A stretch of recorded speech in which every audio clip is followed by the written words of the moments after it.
my story from the beginning, I'm obviously a lady of a certain age, and I started off, I was born in Newport, Gwent. It was Gwent then, it wasn't Newport City, it was Newport Gwent. It's part of Monmouthshire actually.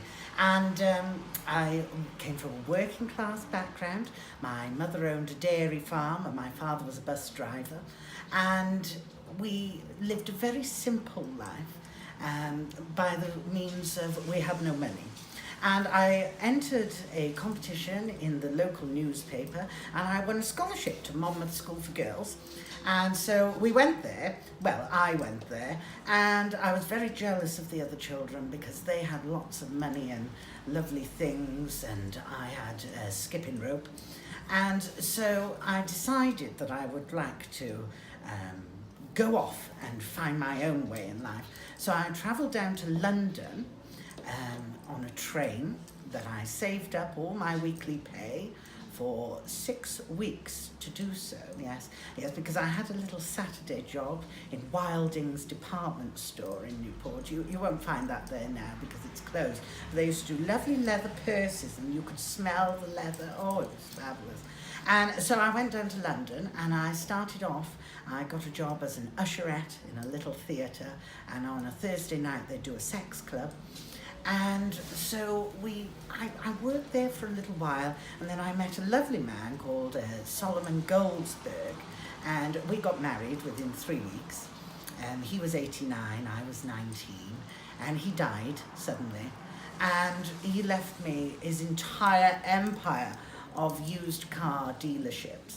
And of course I didn't know how to run it, so his son ran it, and I just had the money.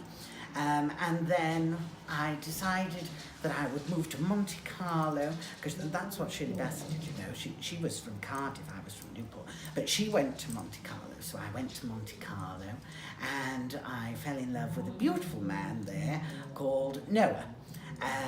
Yes, it was Noah Jones, and I met some beautiful friends there. As I'd grown up a bit, I mean, I'd made a lot of money with the used cars, and I could afford lovely things. There was Shirley Bassey, and Joan Collins used to pop in, and Cilla Black, oh, she was a scream, absolute alky, but she was a scream. And yes, so I got married to Noah, and we divorced because he was, well, it's not for me to say, is it? But he went to jail for tax evasion because he came back to Britain, and yes, and he went to prison. So we got a divorce. I couldn't have that. I mean, my mother said, if it's love, it's love. And I said, Mum, it's money. And so he went to prison. And so I started singing and doing a little bit of stand-up comedy, just at parties to begin with. I remember Joan Collins, she had this fabulous party. It was all beautiful, lovely people, and we all wore wigs, Joan Collins, Bette Midler, Dolly Parton, Elton John, all of them, all in wigs. And of course Cher was on the door till.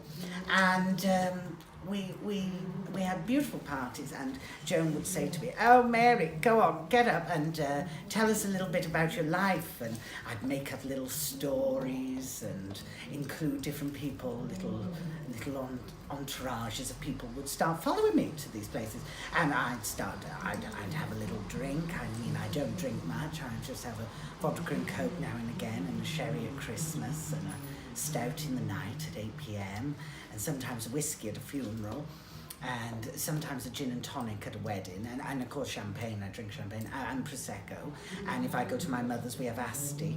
So yes, and quite often we'd have cherry Lambrini at my mother's at Christmas.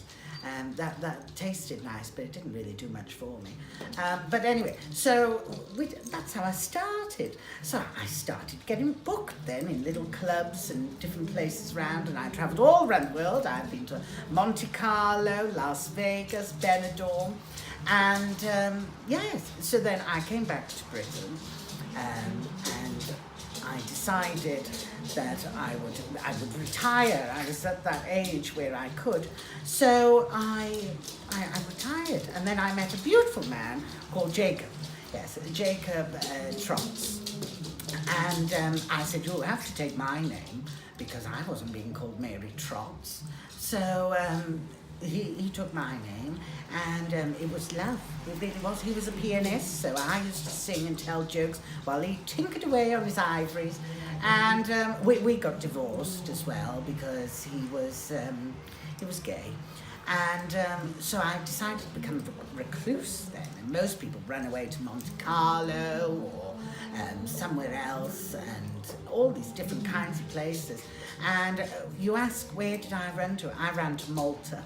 It's a beautiful little island just off the coast of Italy, and it's absolutely stunning. So I went there, and Christopher, in the divorce, he gave me the house and the cars and the maid. I called her Rosie. Her name was something beginning with S. She was from Mexico, but I could never pronounce it, so I called her Rosie. And she had 4 children. I had no children. I did have a Shih Tzu called Simba, but no, Rosie had 4 children. I know nothing about them. I just know that she sent all of her wages to them. And she was very skinny because she didn't eat a lot because she couldn't afford to. And I'd sometimes bring her own scraps from parties and give them to her. And I used to tell her, if you are hungry, darling, you eat the dust. And so yes, so me and Rosie lived together in Malta for a long, long time. I became a recluse. And we started off in a 16-bedroom house. It was beautiful. It had 2 kitchens, 4 bathrooms, 16 bedrooms, 2 stable blocks, and a swimming pool, a jacuzzi. And then Rosie had a flat down the road that she used to rent. And so I lived there, and the money disappeared over time, so we had to downsize. So Rosie stayed with me because she knew nothing else. I mean, her mother had sold her to me, and we kind of downsized. So when Jacob came to see me, we were living in a 2-bed bedsit. It wasn't actually 2 bedrooms. The 1 bedroom was a cupboard, but it was happy enough for Rosie. And yes, and then he brought me back to the UK, to Cardiff, and introduced me to the gay bars and cabaret. And the gays love me. They do. They really do. They love me. They think I'm vile, and they think I'm funny, and I really don't know why. I can't stand them. And yes, and that's how my life has come about. 4 marriages, 1 dog, 1 Rosie, and a shit ton of money. Something nice about Mary Gold. I wish you'd give me time to prepare for this. No, I'm joking, of course. Mary is a lovely friend of mine, very good cabaret artist, and one of my secret favourites. But don't tell her. Everybody, taking control. Everybody, come on. 1, 2, 3. Turn him, Satan. Turn him to Satan. Joking on your alibi, but it's just a lie. Destiny is calling me. Open up my I'm Mr. Brightside. I've come out of retirement mainly because I need money, and Rose's family needed money, but she just stays at the house now, cleaning all the time, because we've got quite a large house just for the 2 of us. Not that we're lesbians or anything like that. And yes, so I've come out of retirement, much like Cher. She's gone from that door till in Monte Carlo, and she's in the new Mamma Mia film. And she cries. There's no expression, but she cries. She hasn't got a youthful complexion like mine. But yes, so you can catch me all over Cardiff, in fact, all over the country. So I do every other Monday night, the Golden Cross in Cardiff. That's Cardiff's oldest gay bar now. And then I do jewellery auctions for the lovely Mark Bowen as well. I do modelling for Hazel at the Workhouse in Bristol. And then on a Thursday night, I do just a bit of cabaret, which is false advertisement really, because I do 2.5 hours straight through, no breaks, and certainly at my age. And yes, so that's at the Golden Cross as well. Then Friday night, you can catch me here, there and everywhere, including Wow Bar. And next year, brand new announcement, I'm going to be in Minsky's on the last Friday of every month. Oh, it's going to be marvellous. Oh, that was a bit of gypsy coming into me then. And so, yes, on a Sunday as well, you can catch a double bill of me, because I often take 2 days off during the week, because I've come out of retirement. So I try and get 2 gigs in on the Sunday just to save me going to church. And So yes, you can catch me at Mary's 5 till 8 with a bit of DJing, and every other week we chuck in a game of bingo for the oldies.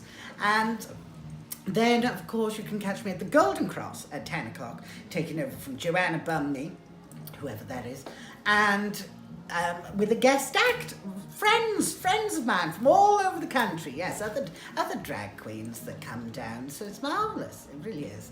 I really enjoy it, it's so different to that party with Joan Collins and Bette Midler and Cher on the door till with a fag hanging out of her mouth. So I'm really thrilled to be Cardiffian, is it, of the month, during Pride Month, because it's the gays that have made my career, it really is. And I'm a big supporter, and Pride is proud to be you, it really is. And I'm proud to be me, and you should be proud to be you. And you can be whoever you want to be, as long as you know that you are in the lower class system than me.